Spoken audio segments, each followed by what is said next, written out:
Bonjour à tous, aujourd'hui nous allons parler du passé composé. À quoi ça sert? Le passé composé sert à parler d'une action qui s'est déroulée dans le passé. Vous allez me dire que l'imparfait aussi sert à parler d'une action qui s'est déroulée dans le passé. Mais l'imparfait sert à parler d'une action longue, en disant par exemple « quand j'étais petit ». Le passé composé sert à parler d'une action brève, courte et précise. On va utiliser l'imparfait pour dire « quand j'étais petit ». En revanche, « je suis tombé sur la tête », là, on va utiliser le passé composé parce que c'est une action qui est brève et qui s'est passée une fois. Comment on le construit? Le passé composé, on le construit avec un auxiliaire, être ou avoir,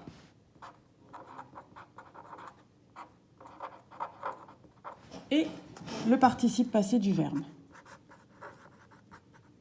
Excusez-moi pour l'écriture.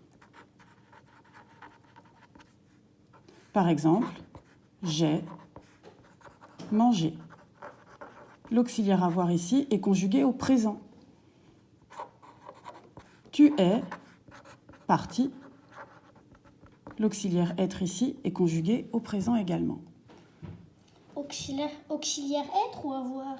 Alors, en général, comme vous savez très bien parler, vous savez si vous devez utiliser l'auxiliaire être ou l'auxiliaire avoir. Mais pour vous aider, je vais quand même vous donner une petite astuce, c'est que l'auxiliaire être s'utilise avec les verbes de déplacement.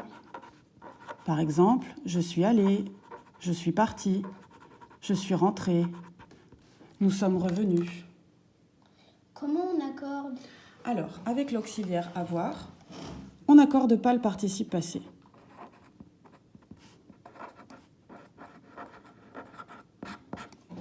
Avec l'auxiliaire être, on l'accorde.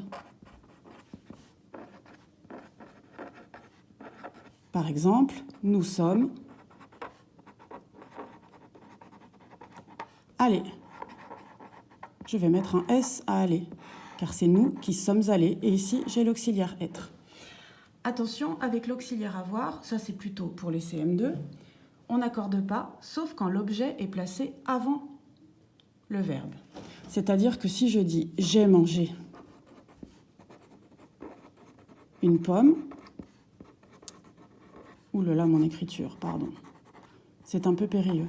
Je n'accorde pas, car là j'ai l'auxiliaire avoir. En revanche, si je parle comme Maître Yoda et que je dis « La pomme que j'ai mangée ». La pomme que j'ai mangée, vous voyez bien que ce que j'ai mangé est avant le verbe. Donc, ici, je vais accorder mon participe passé. Et je vais mettre un E, car pomme est féminin. Voilà, désolée pour l'écriture, j'espère que c'était quand même assez clair. Et je vous dis bon courage.